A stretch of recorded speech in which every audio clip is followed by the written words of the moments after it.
Welcome to the deep dive. We've got a really fascinating collection of info here, all about table tennis. Yeah. Seems like you're looking to get a pretty solid handle on the game, right? From the absolute basics up to, well, some of the finer points. Yeah, absolutely. So our mission, as always, is to pull out the most, compelling stuff, the really useful bits, so you feel properly informed, but not like totally snowed under with detail. Exactly. And looking through this, it's amazing how much there actually is. It's not just whacking a ball over a net, is it? No, definitely not. We're talking equipment details, the rules, different strokes, strategy, the whole mental side of things, even the history and how it's all run. It's surprisingly deep. Okay, so let's dive in then. What are the absolute must-knows? I mean, equipment-wise. Beyond the obvious table, what bits are key? Yeah. And any, interesting quirks about them. Let's start with the ball itself, that little sphere. Right, the ball. Okay, so the official one now, since 2015 actually, is 40 millimeters across. Weighs just 2.7 grams. Yeah, really light. It's made of polymer plastic, basically. And they're either white or orange, mostly for visibility, against the table or surroundings. Makes sense. Now, you might see stars on them, like 1, 2, or 3 stars. It's not officially standardized by the ITTF, the governing body.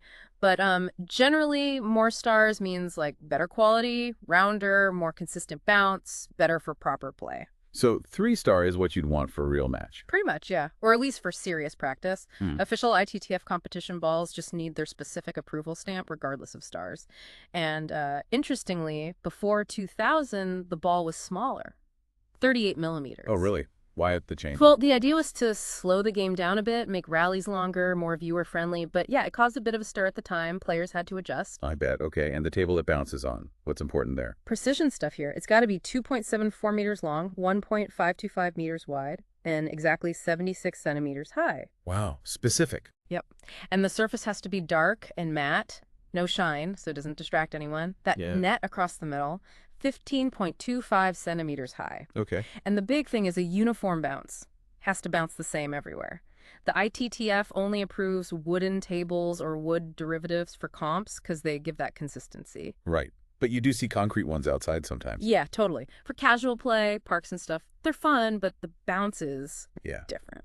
I can imagine.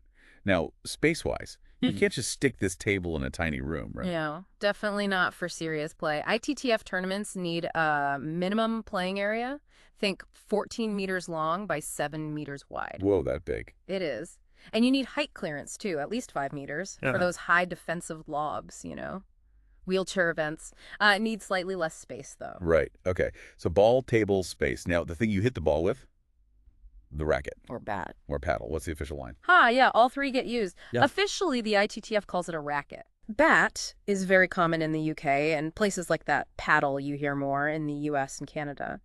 But they all mean the same thing. So what is it exactly? Basically, it's a blade made of laminated wood, usually between 1 and 7 layers, or plies, and the rules say at least 85% has to be natural wood.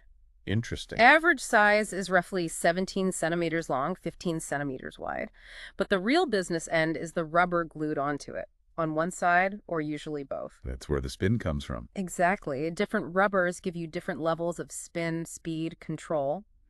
It's quite complex. Rules say one side has to be black, the other a different bright color, used to be just red, but now it can be pink, green, blue, violet. Why the 2 colors? So your opponent can see which side you're using because the rubbers might have totally different properties. You're allowed to check your opponent's racket before you play. Clever. Yeah. And you can't just swap rackets mid-match unless yours gets damaged. If you're looking to buy gear, there are specialist places online like megaspin.net was mentioned. They list tons of brands for everything. Tables, robots, blades, rubbers. Okay, so say someone's just starting out. They've got the gear idea. What's the key advice from the sources? Megaspin had beginner tips, right? Yeah, they did. Their big thing is get proper equipment from the get-go. Don't just grab the cheapest set from a general sports store, what they call game quality stuff. Right. Avoid the toy versions. Basically, yeah. Yeah. They really push buying from specialist dealers, even online, because they know their stuff and have way better selection. For a first racket, they suggest getting one with inverted rubber. That's the smooth, flat kind. Gives you a good mix of control and spin potential for learning. And stick to that ITTF legal table if you can. Use decent 3-star balls. Oh, and what you wear matters too. How so? Dark clothes, non-shiny, so you don't distract the other player. And shoes need to let you move side to side quickly. They actually say don't wear running shoes. Really? Why not? They're built for forward motion, not the lateral shuffling you do constantly in table tennis. You need court shoes, basically. Gotcha. And it's not just about the gear and clothes, is it? Preparation. Oh, definitely. Warming up is crucial. Like any sport, really. Get the blood flowing, maybe a light jog, dynamic stretches for the muscles you'll be using. Those quick, explosive moves. Exactly. And cooling down afterwards is just as important. Static stretches help with flexibility and recovery. Don't skip it. Right. Okay, let's talk about holding the racket. You mentioned shake hand is common. Mhm. What are the main grips? Yep, shake hand is the big one. Looks just like you're shaking hands, right? Index finger along the bottom edge of one rubber, thumb on the other side, fingers wrapped around the handle, about a 45-degree angle. And the advantage. It's balanced, good for both forehand and backhand strokes.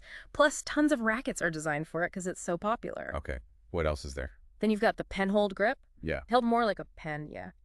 Thumb and index finger pinching the handle on one side, other fingers curled on the back. Looks quite different. It is. Tends to favor the forehand side more. There are variations too. Chinese pen hold often has a shorter handle, gives more wrist action for close to table stuff.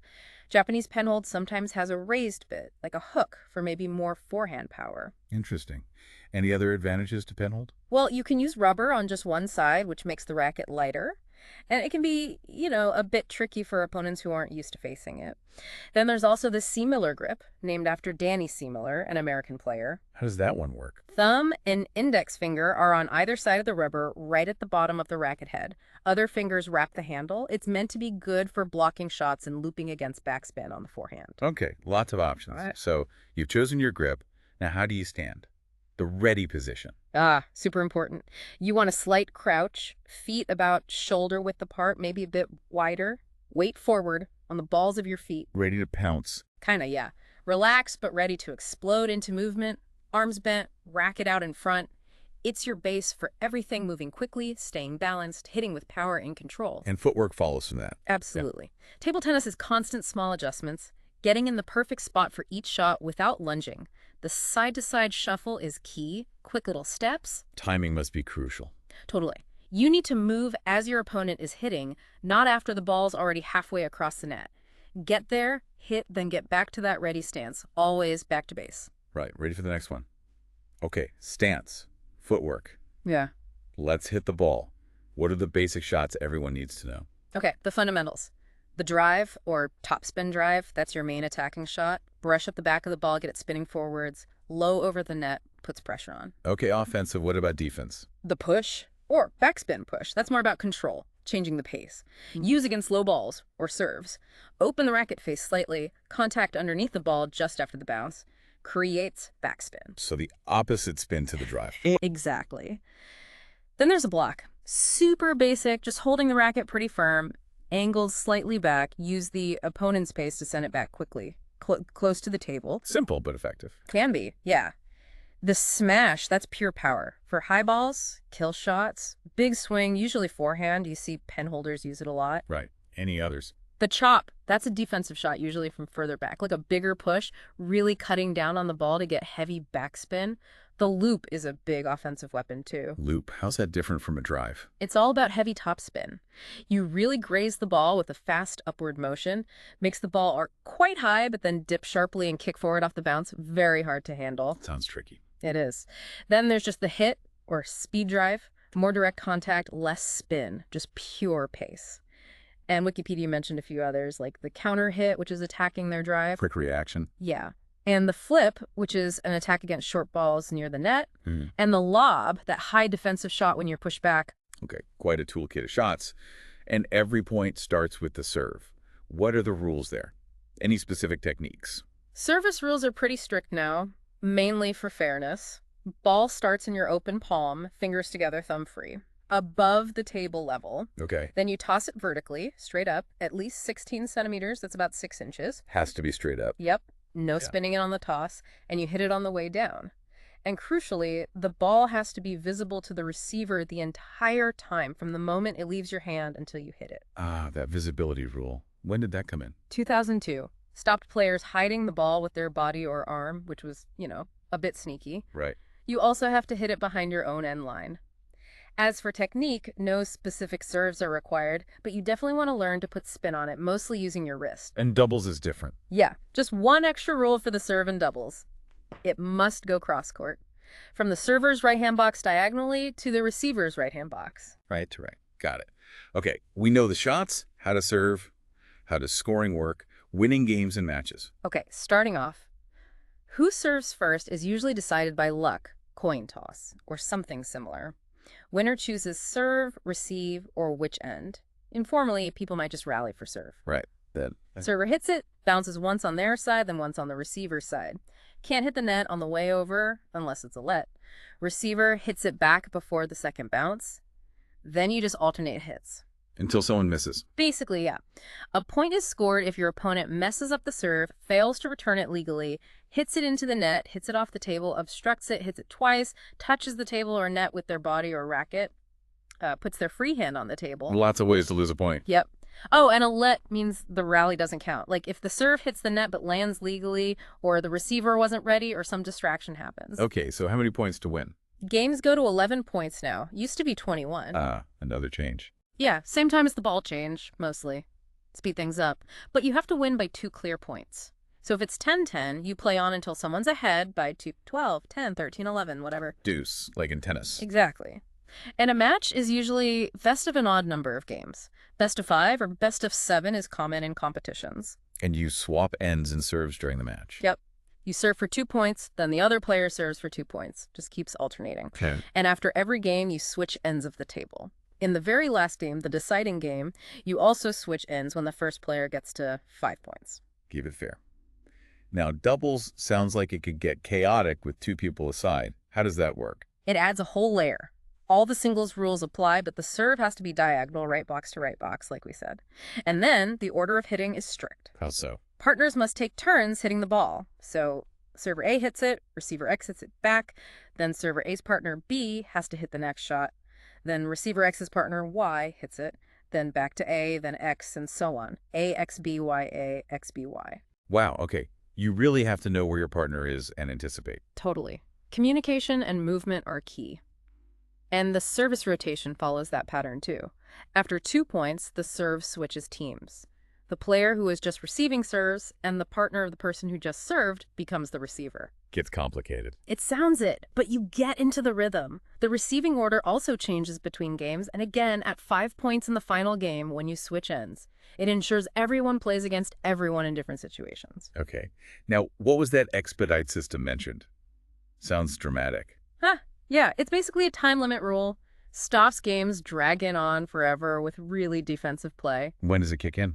If a game isn't finished after 10 minutes of play and the score is less than 18 points combined, so like 9, 8 or less, or if both players agree to start it. And what happens then? The serve changes every single point, 1 serve each. And the big changes if the receiver makes 13 successful returns in a row. 13? Yep, 13 shots back legally. The server loses the point. Whoa. That forces you to attack. Exactly the point. Puts pressure on the server to finish the rally sooner, and once it starts in a game, it stays on for the rest of the whole match. Right. That definitely changes tactics. Yeah. Okay, let's talk spin. Huge part of the game, right? Yeah. What are the main types? Oh, absolutely fundamental. You've basically got 4 main types. First, backspin. You hit underneath the ball, makes it rotate backwards towards you. And the effect. It tends to float a bit more, then dip down after its peak.